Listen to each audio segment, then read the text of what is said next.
When did you get in? About 2 hours ago. Straight from the airport, Yes, pretty much. yes, So what are you indeed. doing in town?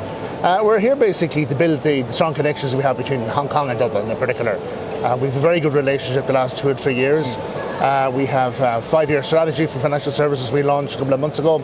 Our minister launched it here in Hong Kong. It was one of the key centres we have.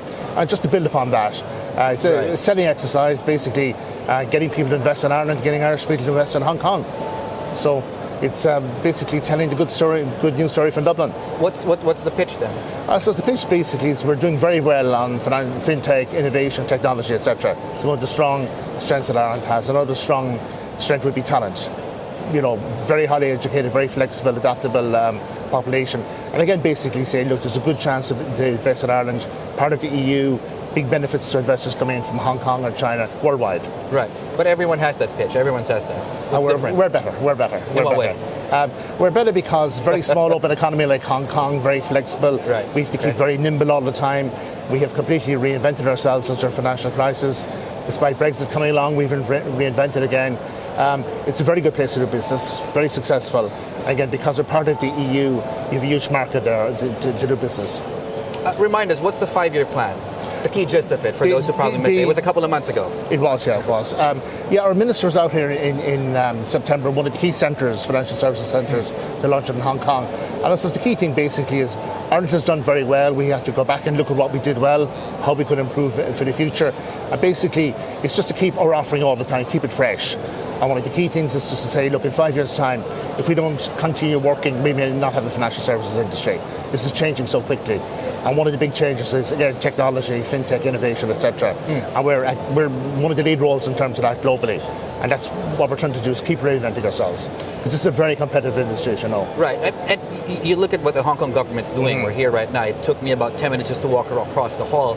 And you see what they're trying to sort of incubate here as well. Specifically in Ireland, what are you guys doing to incubate that talent? We're doing something very, very similar here. We have 18 innovation hubs now in Ireland at the moment. A very close connectivity. We've the 10 leading global information technology companies in the world are based in Ireland. The leading banks, the leading financial services, trying to get the two of them to get into a marriage together. So we would sell ourselves as a link from into Europe, North America. Same that Hong Kong is a link into Asia and into China again. And that's why we're here, because we have a very close connection, almost a bridge between two continents. I want to move to the Brexit story, because for you guys, it almost cuts both ways as well. I mean, I remember when in the months after the initial referendum, Dublin was one of the places that people talked about. That's where people are going to migrate to in terms of jobs as well. Looking back now, to what extent did that story actually happen? In terms of financial services, we've done very well. We've got the largest number of projects over a lot of countries. Ourselves and Frankfurt did the best. They did the best in jobs, we did the best in projects. We have got a lot of people coming in from the UK, people coming in from China, from North America, Australia, all over the world who never came before because of Brexit. Again, because you can passport from Dublin into the EU. And the companies we've got have been across all the areas, asset management, banks, insurance, data, fintech, etc. So we have a very wide offering. So 12 areas in action at any one time. So we've done extremely well. Very, very pleased, And it's looking well for the next 3 to 4 years again. And is that stable money? Is that temporary money? In other words, if we do... Yeah, it's stable money, and it's high-end work, high-end jobs. We're basically trying to build for the future. Sometimes we're happy getting 20 jobs, 30 jobs, but they're good quality, high stickability jobs, we call it. So we can build on the future then. 20 jobs can turn into 80 jobs, 100 jobs, 200 jobs, etc. over time. Will finally get Brexit, formally, 31st. Now, we don't know how that looks like. We'll need to talk to each other and sort of negotiate how the relationship will pan out as well. For you guys, what's the best case scenario? The best case scenario is to have, it happens on the 31st of January, then to come up with a very good, flexible deal for both sides, both UK and Europe, at the end of next year, at the end of this year, at the end of December. That's 11 months. It's a very, very hard piece of work to do in that period. We want something that's fair to both sides. It's fair and flexible. So, UK does well, EU does well as well, and if EU does well, Ireland does well. But do you think the UK will actually get the same sweet deal that they had previously to this as well? I mean, we can all hope that it's going to be fair and reasonable and good to both sides as well, but net. It's going to be difficult. Okay. I mean, the key thing is to have a very level playing field between both sides as well. because again, the EU has left the UK has left the EU. They can't have the same rules and regulations, the same benefits as if they were inside, and you have to realise that. And again, I think in 5 years' time or so, they'll begin to realise what they've lost, because the EU is a big market. It's a vibrant market as well too. Just to wrap things up here as well, longer term. Obviously, we don't know how that's going to look like still. You have Dublin, you have London, you have Frankfurt, and then to a lesser extent, in some regards, you have Amsterdam as well. How do those things fit together as well? How does Dublin fit into all of that? I think the key thing is that whatever happens with the UK, the links between Dublin and London are very, very, very strong. And what we always say that no matter what happens to the City of London, it will still be there, it will still be vibrant. We have 95 flights a day between London and Dublin. A lot of people going back and forth, commuters back and forth. A lot of UK companies setting up in Dublin. We now have 500 lawyers from London have set up in Dublin in the last year. So again, the linkage between Dublin and London will still be very, very strong. And then you have other places like Paris, Frankfurt, etc. So you have a number of centres actually working in a very small space. So we think we're well positioned to do well out of that. It seems to me, just looking at the other side of that, it's almost like basic math.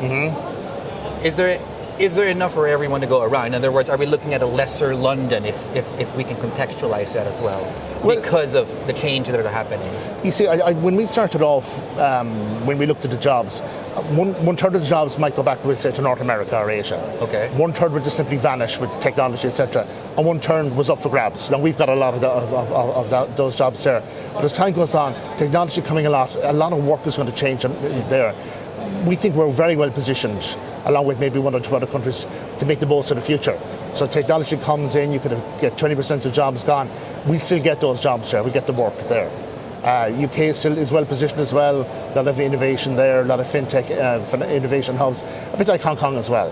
So we think places like New York, Dublin, Hong Kong, London will do well for the future. Is there a specific type of job that you see as almost naturally migrating to your part of the world as well, or is it almost cross? Well, the ones it's across the board, but so the ones that are doing very well at the moment are fintech, sustainable finance, asset management. A lot of broker dealers now coming in, big banks as well. Okay. We've got some of the leading banks that have come in the last 4 or 5 years, and then we have the normal funds business which we normally have all the time as well.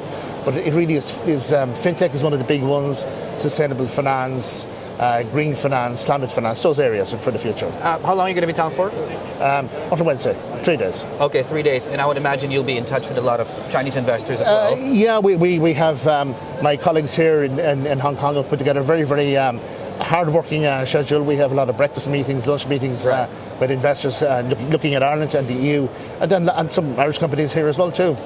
And then it's basically Ireland is a good place to do business, Hong Kong is a good place to do business, and try to get the two of them to marry together. And would you be willing to share with me any specific Chinese names that are probably looking at bringing money your way? I'd like to tell you, but I'll be getting into trouble.